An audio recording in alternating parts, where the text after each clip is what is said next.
ನವರಾತ್ರಿಯ 2ನೇ ದಿನ ನಾವು ದೇವಿ ಬ್ರಹ್ಮಚಾರಿಣಿಯನ್ನು ಪೂಜಿಸುತ್ತೇವೆ. ಬ್ರಹ್ಮಚಾರಿಣಿಯ ಕಥೆಯನ್ನು ತಿಳಿದುಕೊಳ್ಳಲು ಅನ್ನೋನ್ ಫ್ಯಾಕ್ಟ್ಸ್ ಚಾನಲ್ನ ಇನ್ಸ್ಟಾಗ್ರಾಮಲ್ಲಿ ಫಾಲೋ ಮಾಡಿ ಮತ್ತು ಯೂಟ್ಯೂಬಲ್ಲಿ ಸಬ್ಸ್ಕ್ರೈಬ್ ಮಾಡಿ. ಸತಿದೇವಿಯು ಪಾರ್ವತಿಯಾಗಿ ಜನಿಸುತ್ತಾಳೆ. ಅವಳಿಗೆ ತಾನೇ ಸತಿ ಅಂತ ತಿಳಿದಿರುವುದಿಲ್ಲ. ನಾರದರು ಅವಳ ಬಳಿ ಹೋಗಿ, ನೀನು ಜನಿಸಿರುವುದೇ ಶಿವನನ್ನು ಮದುವೆಯಾಗಲು ಎಂದು ಮನವರಿಕೆ ಮಾಡುತ್ತಾರೆ. ಶಿವನನ್ನು ಒಲಿಸಿಕೊಳ್ಳಲು ಘೋರವಾದ ತಪಸ್ಸನ್ನು ಮಾಡಲು ತಿಳಿಸುತ್ತಾರೆ. ಪಾರ್ವತೀದೇವಿಯು ತನ್ನ ರಾಜಕುಮಾರಿಯ ವೈಭೋಗವನ್ನು ಬಿಟ್ಟು ತಪಸ್ಸಿಗೆ ಕೂರುತ್ತಾರೆ. ಶಿವನು ಅವಳ ತಪಸ್ಸನ್ನು ಪರೀಕ್ಷಿಸಿ ಅವಳೇ ಸತಿ ಪಾರ್ವತಿಯಾಗಿ ಜನಿಸಿರುವುದು ಎಂದು ತಿಳಿದು ಮದುವೆಯಾಗುತ್ತಾನೆ. ಘೋರವಾದ ತಪಸ್ಸನ್ನು ಮಾಡುವವರಿಗೆ ಬ್ರಹ್ಮಚಾರ್ಯ ಎಂದು ಕರೆಯುತ್ತಾರೆ. ಹಾಗಾಗಿ ಪಾರ್ವತೀದೇವಿಗೆ ಬ್ರಹ್ಮಚಾರಿಣಿ ಎಂಬ ಹೆಸರು ಬಂತು.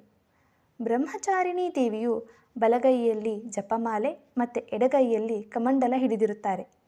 ನವರಾತ್ರಿಯ 2ನೇ ದಿನದ